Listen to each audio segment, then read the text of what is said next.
Gombe State is the #1 state for MSMEs in Nigeria. I'm not quite sure how I missed this. There's a Quebec, the Presidential Enabling Business Environments, had a survey, an ease of doing business subnational baseline survey, and it's a status report on the current attractiveness of the state's business climates for SMEs. So May of 2018, the National Economic Council, which, by the way, chaired by Vice President Osibanjo. So he chairs the National Economic Council. He also chairs the Presidential Enabling Business Environment Council as well. So the NEC approved a subnational survey methodology framework based on 4 homegrown indicators in order to rank the states. And those 4, actually it looks like 3. No, it's 4. Infrastructure and security, transparency and access to information, regulatory environment, and the skills workforce readiness. So those are the 4 categories that were used to rank the states in their business attractiveness for SMEs. And so here's the top 10. Okay, sorry, it was conducted by KPMG. That's the survey. It was conducted by KPMG between November of 2020 and January of 2021.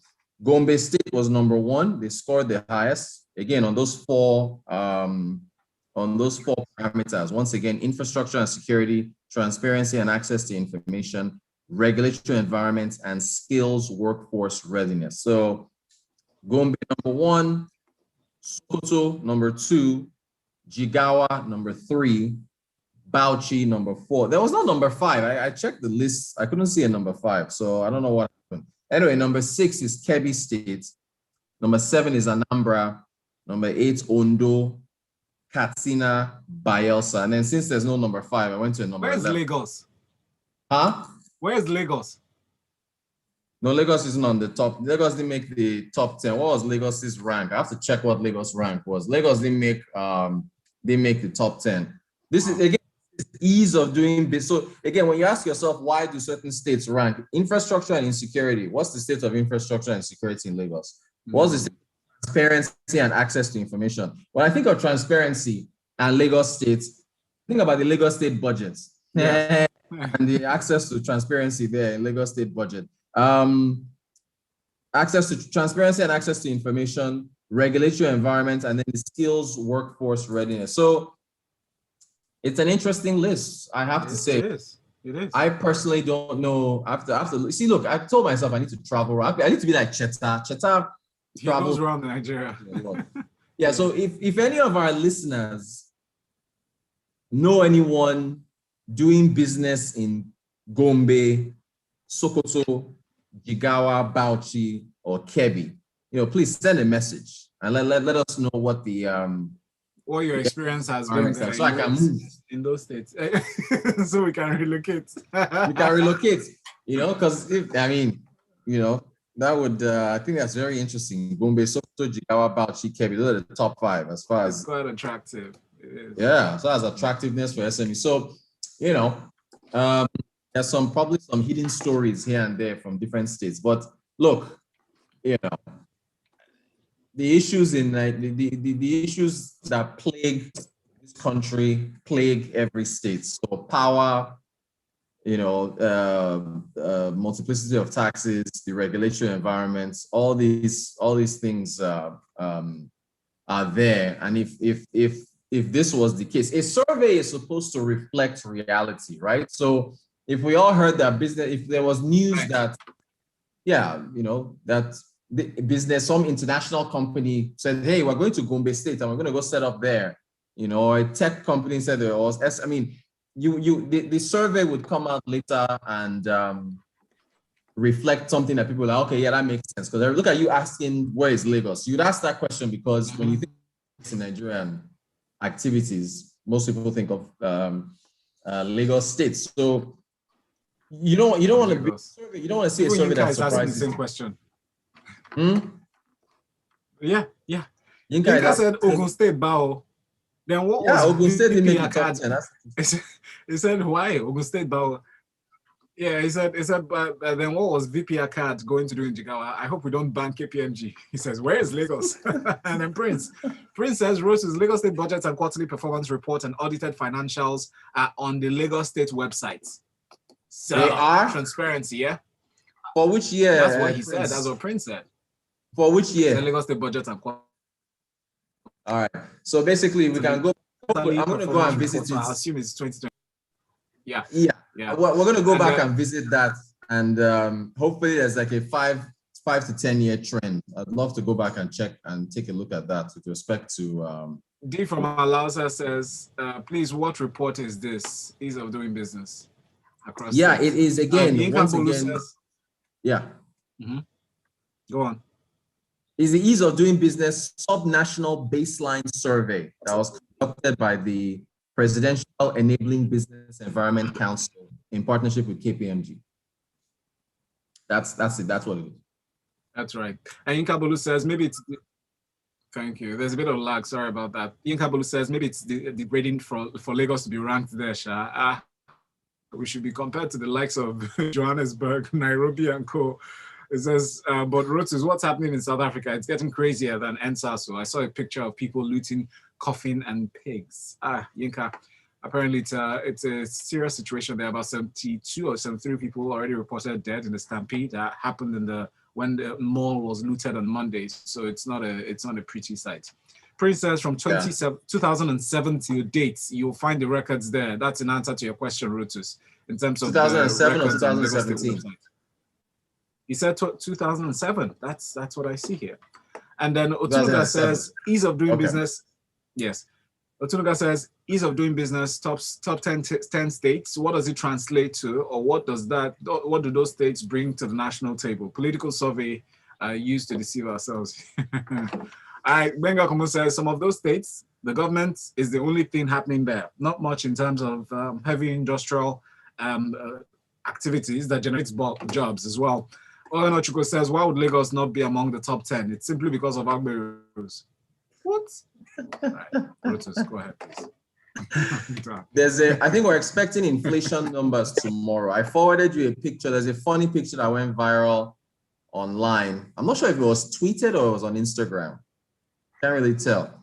But the image is of a... It was on Instagram, I saw it. Okay. The image, the plantains, the 2,000 naira plantain. Yes. The guy says that. All right, let me pull it up. Okay, pull it up. It's here. Look at it. Yeah, there it is. It was posted by Najib.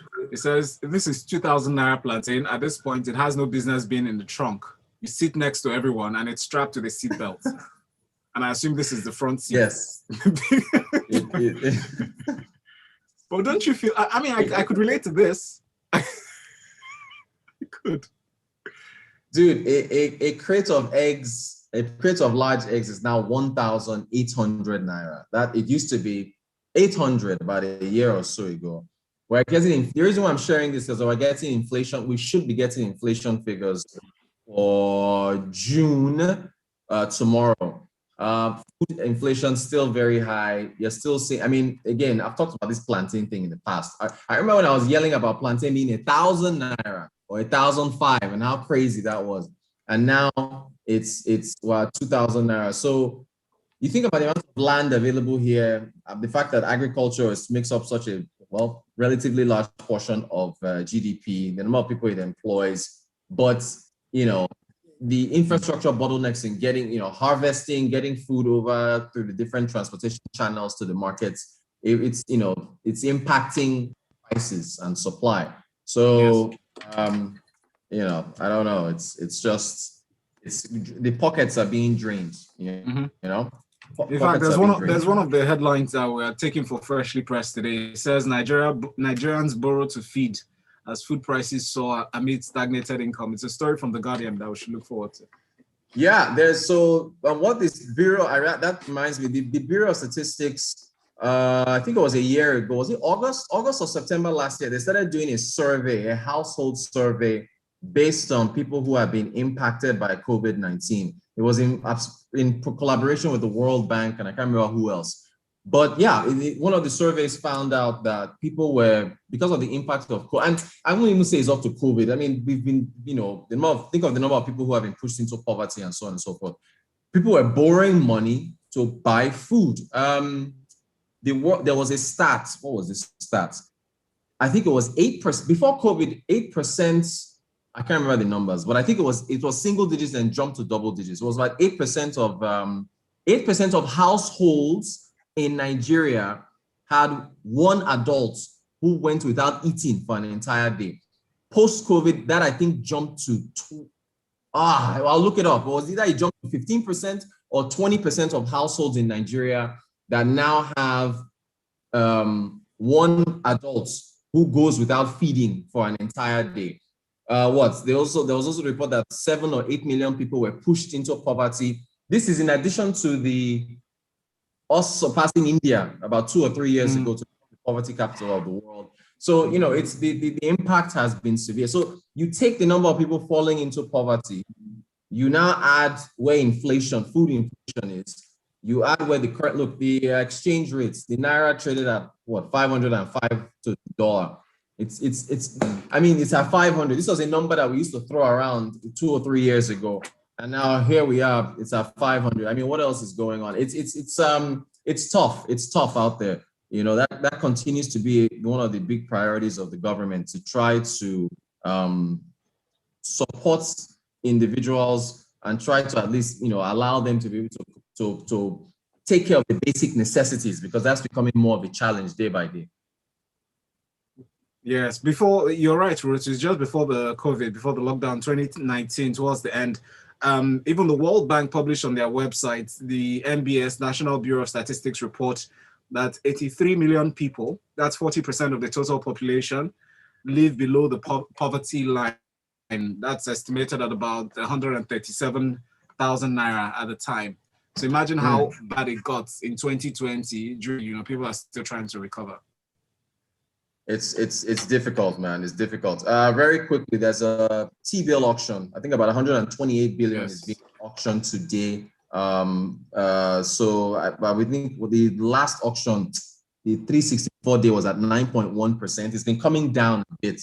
So although still higher than what it was earlier this year. So we'll see what the results of that auction are later today. We'll talk about that tomorrow, plus a few other things. But inflation, let's see what those inflation numbers are like. Hope it decelerates. Okay. Terry sent in a message on WhatsApp. It says, to start with, from my experience with the guys in that state, they are trustworthy, not really the government, as suggested by Benga. And Prince is replying to the question we're asking about 2000's Lagos state budgets and records on the website. He says audited financials are available from 2015. Thank you, Prince. I guess you kind of work with the government, so it'll be interesting to hear your takes most of the time. Benga says, one just buys what one can afford and keep moving. Those prices are atrocious. Thank you, Benga. Inka says, 100 Naira plantain chips in traffic is atrocious. I almost flinged it back at the guy. 1,800 Naira for a crate of egg, and we need an egg a day for kids. I guess we have to evaluate our choice of protein. Hey, Rotus. Yeah. That's about time.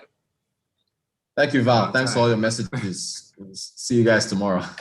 Thank you. Thank you, Rotus. As always, if you